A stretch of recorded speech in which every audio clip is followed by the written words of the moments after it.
Today, you and I are going to be breaking down the exact homepage structure that's used by million-dollar brands all across the world. After watching this video, you're going to know all the exact sections and layouts that you should have on your own website, along with examples from all the brands that are crushing it, so you can take your information and slot it in. Whether you're launching something new or just refreshing your old site, this is a blueprint that you're going to want to keep handy. Be sure you stick around for the second to last section, because that's where you're going to really capitalize on the benefits of all of these and turn that hefty site visitors of yours into a paying customer. So without further ado, let's dive on it. Okay, so any strong site is going to start with a strong hero section. And one of my favorite examples of a strong hero section that I see very often because I use this product, what we're using to record this video, is Tela, because it is just the primary definition of how simple gets results. Very strong hero headline, very simple value prop, and a clear call to action. They do a very good job of demonstrating their use cases. So they're showing the product right from the beginning and they're teasing a scroll. They have great branding with the background of their section, and it's a very enticing click. Not all brands do this as simply or as well as Tela, but another really good example that we're going to show you is Rippling. So this is more of a software. This is, again, a software product. It's also structured differently. So they have a left-right layout, and they're also opting for an email collect so that you can book a demo. They also have a product tour that you can link to right away with the social proof right below the headline, which is what we're going to talk about next. But as far as hero sections go, these are two great examples. Everything you want to include. The next section you're going to want to make sure that you include on your site, right below the hero section, is some form of social proof. And there's a lot of different ways that you can realize this, depending on what your goals are. So a good example of this is GitHub. They have a scrolling logo section. And this is where they really emphasize the use of some of the strength of their partners. You can see they have Ford, Mercedes-Benz, Philips, SAP. These are very well-known and recognized brands. And you create that value association with them and that sense of credibility right off the bat. Another really good example of this is PlugOp in Columbus, Ohio. They again have a scrolling logo section, and they are locally based. So a lot of these companies to their ideal target customer are going to be very appealing because it creates that sense of familiarity to their hometown, to their area, and they let them know that they're in the right place if they want to start a local partnership. Now, once site visitors trust you and you've established social proof, you're going to want to show them the actual goods. This is where the big benefits section comes into play. Now, this could look like a animated loop, interactive video, or just a 2-section layout. Whatever it is, you have to make this very powerful and unmissable. A really good example of this is Flagship, which is this section right here. And you can also emphasize this, as they do, with your most powerful case study. What they do is they have their best client example, the main value add they added to them, and some stats that revealed what their product did to benefit them. Level setting right away and creating the ideal target outcome of what a conversion looks like for this company. A more interactive take on this big feature section is Rippling, back to the beginning. So they have a very interactive section that also serves as a navigation to all the landing pages of the features of their product. There's iconography, and it's also heavily contrasted so that you can't miss it. It's right off the bat. You want to make sure that your main value prop is displayed in this section as well. Next up, we have what we call 2-column benefits, and this is going to be the most traditional vanilla section that you're going to recognize from this entire video. What this looks like is text on one side and visuals on another, but I promise you it does not have to be boring if you do it the right way. A super clean example of how this is realized is Seamless II. They are based in Dublin, Ohio, and as you scroll through, most companies traditionally don't have these set on the left side, and if they do, there's some kind of a sticky interactive component, but they level everything on their left side, copy on the right, and they do a great job, just to keep it creative, associating color with each of the segments of their product. So, for example, they associate email with blue, they associate phone and SMS messaging with orange, and they associate contacts with purple. So it's a good way to segment your main features by a color. It's one creative example. Another really good example of a company that does this well is Braze.com. So as you can see, they have their main value props. Start building stronger first-party relationships on the left with a really great UI mock-up here on the right and some branding in the background. It looks incredible. They have their AI feature as another one, and they have calls to actions for each of these sections as well. This also serves as a really good way to navigate throughout the rest of your sitemap, having a unique call out beneath each of the sub headlines that link to a different place. So whether you have 3 or 4 of these left-right feature sections that as you scroll through your homepage, make sure they also serve as a way to navigate throughout the rest of your website. Now, after you've covered all your basics with your left-right sections, you want to get a little bit more creative. This is where what we call the stylized benefits section comes into play. A super strong example of this is Reflect app. So as you can see, they have their main benefits section in a grid layout, so not a left-right. But then they follow up with their AI assistant feature, and it's interactive. So you can actually click and see what the LLM looks like in real time, a little interactive demo. Usually this is something that's center aligned as well, so it takes up more visual space. And this is where you can really apply branding and dump gasoline on the fire.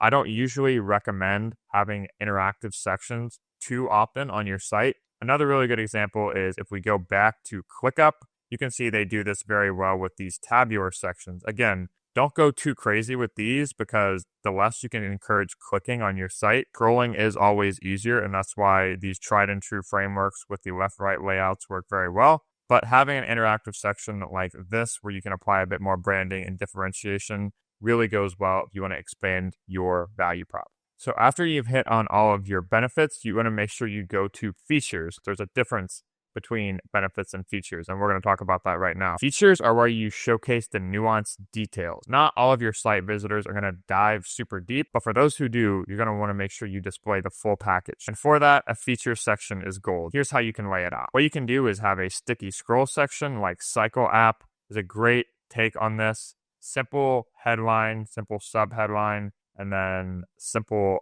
bullet points that emphasize the main value props with all of these interactive sections on the left, so you're getting an experience as you scroll through. And this is super creative because this is time-based on scroll, and it goes in reverse as you scroll back up. So obviously this is probably a little bit more complex than a lot of teams are used to implementing. And if you're a marketing team, definitely reach out to us to implement something like this for yours. But a more simplified take on this is a bento box layout, and it's a good way to display a lot of information and not a lot of space and make it visually digestible. So this is where they emphasize all of their main features. So charging, UX focus, and AI-based power sharing. Right away, I'm getting some of the features with not a lot of clutter and distraction. They have some good imagery that associates with both of them. And it's a little bit easier to digest, not as interactive, and I can see it all right away. Now that you've really banged the drum about yourself and conveyed your branding and messaging through benefits, features, social proof, strong hero section, all the above, you're going to want to make sure that you tie that back to actual meaning. This is the moment that you say your mission or manifesto loud and proud. We're seeing mission statements and some kind of differentiation in terms of just a simple, strong message become a lot more common on homepages nowadays. We really want this to feel special, unique to you, value-driven. And now that people have gotten to know you a little bit by interacting with your site, this is where you really set yourself apart. One of the best examples of a manifesto section I've seen is on fold.money. Now, their whole site is gorgeous as well. They have this nice little bento grid section. What really sets them apart is their manifesto. So this is where you loop in names and founders. Company headshots go really well here as well. But their main product is a software that allows you to connect your bank and give you a clear picture of your finances. So what it does is it helps people get more in touch with the transactions that are going on in their accounts, make them feel more financially secure, and do that in a way to where they're not feeling anxiety around money. So with a very sensitive topic like finances and money, they make sure to have a strong manifesto section here in the bottom that talk about their founders, where the product originated from, their founder story. This is a really big bonus if you can add something like this that makes your product feel value-driven, and it's a really good way to connect with your visitors. Now, before you ask someone to convert, whether that's to a newsletter, call booking, email sequence, sign up, any sort of opt-in, you want to add one more layer of trust. One more layer of testimonials and social proof comes in handy. Now, different startups are going to present this in different ways. Grids, sliding cards, big fancy pull quotes. The goal is always the same. Show real people getting real results from the value that you offer. Here's a couple of good examples. Okay, so this is going to be a little bit of a meta example here, but we have Senja.io, and they're a testimonial collection software. So what they do, and there's in this testimonial section, they literally have a showcase of their own product with this big juicy call to action right at the bottom. They're doing all the things right. They have testimonials, they're associating it with faces, and they also serve as case studies in the same point, because that's what some of the pull quotes from the testimonials are. It's also interactive, so you can slide through this as well. And it's very contrasted. It sticks out, and this just checks all the boxes. Another super strong but slightly more complex take on this is this tabular section. And this features video case studies of every different use case of their product in all their different industries. No matter which of these industries you're in as a site visitor, if you're wondering if this product is for you, you can literally see someone that is in your exact buyer's footsteps going through this journey and having seen results with their product. And this is one of the best use cases of this that I've seen. They do a good job of having it written and in video. If there's any way that you can tie your product, startup, or service to different use cases that you serve and have a super simple way where you can interact with them, that's going to be a very strong play. And it's going to lead very powerfully into this next and final section, which I alluded to you in the intro, and it is the CTA. And of all the startup sites that I've analyzed for this video, there are so many commonalities with these, and it's hard to find a lot of differentiation. So take that for what it is. It usually features some kind of a bento with a high amount of contrast and a very clear call to action. Some of them have a powerful asset, and this is probably one of the better ones I've seen, but you want to really hit home, add another benefit at the bottom with the call to action, but you want to make sure it's very contrasted, stands out, and it breaks the feed from the rest of the page. You don't want people to miss this before just hitting the bottom with the footer. Another super strong example of this is getvisual.com. And Visual is an insurance carrier software in Columbus, Ohio, but you can already see contrasted main call to action and then re-hitting on their value prop as well. The last section you and I are going to be talking about is, you guessed it, the footer. Donald Miller calls this the junk drawer of your website. So a little bit of a negative connotation in my opinion, but this is where you're going to put the stuff that you don't want to clutter in your main navigation.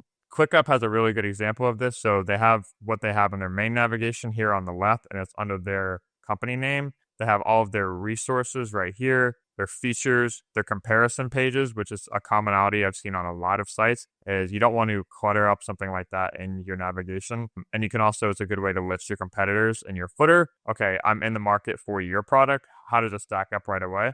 And also learning resources. You want to make sure you include some kind of company branding and your social links as well. We also see a lot of startups that have a small passive call to action, like a newsletter sign up or a one-line form field that's kind of tucked away here in the bottom as well. The main gist with the footer is that you want to keep your navigation as simple as possible and put everything else down in the footer. It doesn't matter really how vertically tall it is. As you can see, ClickUp is sort of a big one. Seamless is another very large footer as well. They have a lot of vertical space in there. They also have a little bit of a call to action right there with some benefits and a clear contrasted one. And just like that, we have the perfect startup website.